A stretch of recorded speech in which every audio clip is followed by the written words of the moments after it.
Hello and welcome back to my channel. बात करने वाले इस वीडियो में निफ्टी को लेकर के, bank Nifty, small cap, mid cap और अक्रॉस द मार्केट देखोगे तो आज एक अच्छी खासी खरीदारी देखने को मिली है। स्मॉल कैप हो, मिड कैप हो, निफ्टी हो, बैंक निफ्टी हो, सब में एक स्ट्रॉन्ग खरीदारी थी और क्लियर कट देखने को मिल रहा था। और आज सबसे अच्छी बात है कि सस्टेन कर रहे थे। अभी तक क्या होता था कि तेजी तो आती थी लेकिन ऊपरी लेवल्स पे आ जाती थी बिकवाली। और आज देखोगे तो दिन भर 11 12 12 बजे तक तो देखो, 11 12 बजे तक देखोगे तो 12 बजे तक मार्केट में जो हाई था लगभग 394 का, वो आ गया था लगभग 12 बजे के आसपास, 12:30 तक। और उसके बाद देखोगे तो कोई बहुत बड़ी गिरावट देखने को नहीं मिली। अल्टीमेटली क्लोजिंग देखोगे तो 250 पॉइंट के पास में निकल के आई है। अच्छी खासी तेजी थी, लेकिन अगर मुझे लगता है 380 के ऊपर क्लोजिंग का थी, मतलब इवन 400 के ऊपर हो जाती क्लोजिंग तो और बेटर होता। लेकिन चलिए ठीक है, बहुत दिनों बाद लोगों के पोर्टफोलियो भी थोड़े से हरियाली देखने को मिली। वरना अभी तक काफी 4 5 महीने से लगातार जो फॉल देखने को मिल रहा था वो तो वन वे था। हालांकि मॉर्निंग में हर बार तेजी होती थी और फिर दिन में दिन ढलने के साथ में मार्केट में अपने पोर्टफोलियो फिर से रेड में हो जाते थे। आज देखोगे तो एफआई और डीआई का अगर हम लोग डेटा देखें तो एफआई ने मार्केट में जो लगभग लगभग लगभग 2900 करोड़ की फिर से बिकवाली की है। लेकिन अच्छी चीज यार, डीआई ने आज मार्केट में लगभग लगभग 3300 करोड़ के ऊपर की खरीदारी की है। तो लगभग देखोगे तो पॉजिटिव में लगभग लगभग 500 करोड़ के आसपास का डेटा निकल के आ रहा है। हालांकि इंडेक्स फ्यूचर में देखोगे तो यहाँ पे एफआई की खरीदारी देखने को मिल रही है, ऑप्शंस में भी खरीदारी देखने को मिल रही है। चलिए, अगर हम लोग निफ्टी को अगर देखते हैं तो अच्छी चीज क्या देखने को मिल रही है। वॉल्यूम 2 दिन में, मतलब कल देखोगे तो कल नीचे से अच्छी खासी गैप डाउन ओपन हुए थे, उसके बाद में रिकवरी देखने को रही। आज तो वही कमाल हो गया और स्ट्रॉन्ग रिकवरी देखने को मिल रही है। लेकिन प्रॉब्लम क्या है? प्रॉब्लम देखोगे तो एक पैटर्न है। पैटर्न क्या है?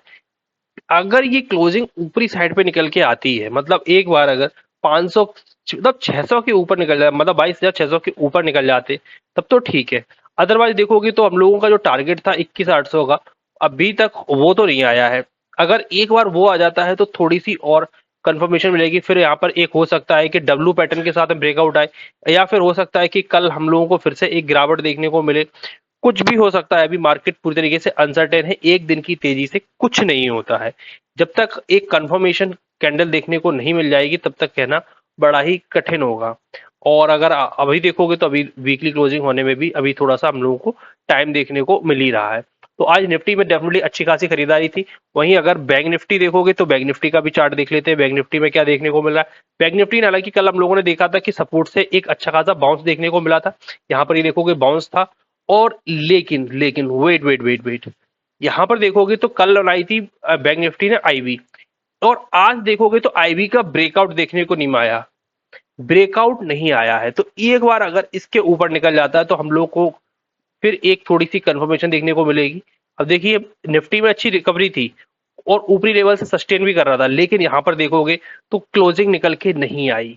तो आईवी बनी हुई है और क्लोजिंग अगर आ जाती है समथिंग अराउंड 48,500 के ऊपर, 48,550 के ऊपर की, इन सॉरी 48,600 के ऊपर की अगर देखोगे तो क्लोजिंग अगर निकल के आती है तो स्टॉक मतलब बैंक निफ्टी के लिए अच्छा रहेगा। और फिर थोड़ा सा हम लोग कह सकते हैं कि हाँ, चार्ट में दम देखने को मिल रही है। अभी तक वो दम गायब है। अब अगर हम लोग स्मॉल मिड कैप को और देख लेते हैं कि मिड कैप में क्या रहा। मिड कैप को देखोगे, मिड कैप भी देख लेते हैं। मिड कैप में देखोगे तो यहाँ पे क्या देखने को मिल रहा है? यहाँ पे अच्छी चीज देखने को मिल रही है। थोड़ी सी यहाँ पर जो एक कैंडल बनी थी, यहाँ पर रिकवरी थी, फिर थोड़ी सी ग्रीन कैंडल बनी और आज देखोगे 1160 पॉइंट की इंट्राडे में देखिए 2.42% की जबरदस्त रिकवरी देखने को मिली। देखिए, कंफर्मेशन अभी किसी में भी नहीं है। कंफर्मेशन तब आएगी जब ये ट्रेंड लाइन ब्रेक होगी। इसके पहले बस ये है कि जो अभी तक लो लग रहा था वो हर बार का जो ये प्रोटेक्टेड हर बार हो जाता था। क्या होता था कि जो भी लो लगता था वो लो के बाद में यहाँ रिटेस्ट होता वापस से।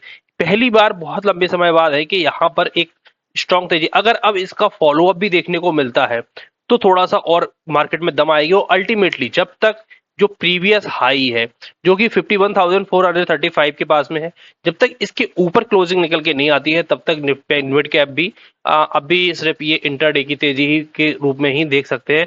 एक रिवर्सल का कंफर्मेशन अभी बाना बाकी है। स्मॉल कैप को और देखते हैं कि स्मॉल कैप का क्या रह रहा है। तो स्मॉल कैप पे देखोगे तो यहाँ पर अच्छी चीज क्या देखने को मिल रही है? क्या यहाँ पर आईवीज थी? तो अगर हाई देखोगे 1425 का था और नहीं, आई भी तो नहीं है। अच्छी चीज क्या रही यहाँ पर, तो देखोगे जो 1500 के वापस से ऊपर निकल गया है, अच्छी चीज ये रही। वापस से लो था, नीचे आया, रीटेस्ट करना चाहिए था, रीटेस्ट करके ऊपर की साइड में क्लोजिंग दी।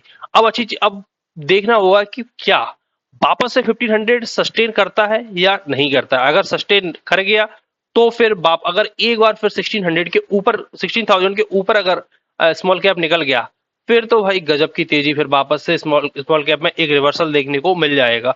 लेकिन क्या ये रिवर्सल है, ये देखना बाकी होगा। अच्छी चीज क्या रही कि 2 दिन से अच्छे फॉलोअप्स हम लोगों को स्मॉल कैप में देखने को मिल रहे हैं। तो ये सारी चीजें रही। अगर हम लोग, अच्छी चीज क्या है, यहाँ पर यूएस मार्केट को देखोगे तो डेफिनेटली यहाँ पर गिरावट देखने को मिल रही है। यूएस जो S&P 500 का जो विक्स है वो भी देखोगे तो 24.32 निकल गया है, और आज भी देखोगे 3% ऊपर है। लेकिन इंडियन मार्केट के लिए क्या पॉजिटिव है, डॉलर इंडेक्स का टूटना। डॉलर इंडेक्स में देखोगे तो 104 पर आ चुका है। कल हम लोगों ने वीडियो कवर किया था तब 106 के आसपास चलता था, 106 के आसपास ट्रेड करता था, 106 के थोड़ा सा नीचे ही था। और आज देखोगे फिर से 1% के ऊपर टूटता हुआ देखने को हम लोगों को मिल रहा है। और उससे भी पॉजिटिव क्या है, क्रूड ऑयल $65 पर आ गया है, और आज है इसमें 4% की गिरावट देखने को मिल रही है। अगर देखोगे तो $63 के अगर नीचे क्लोजिंग कहीं दिखा गया तो फिर ये $60 के भी नीचे जाता हुआ देखने को मिलेगा। तो ये इंडियन मार्केट के लिए डेफिनेटली काफी पॉजिटिव रहेगा, क्योंकि इंडियन मार्केट को ये, क्योंकि हम लोगों को सबसे ज्यादा जो जो बिल होता है वो क्रूड ऑयल परचेज का ही बिल बनता है।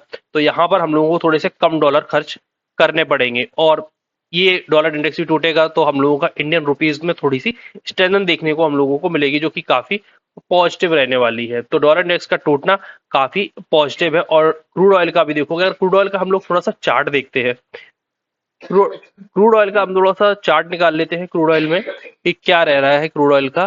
तो WTI क्रूड ऑयल,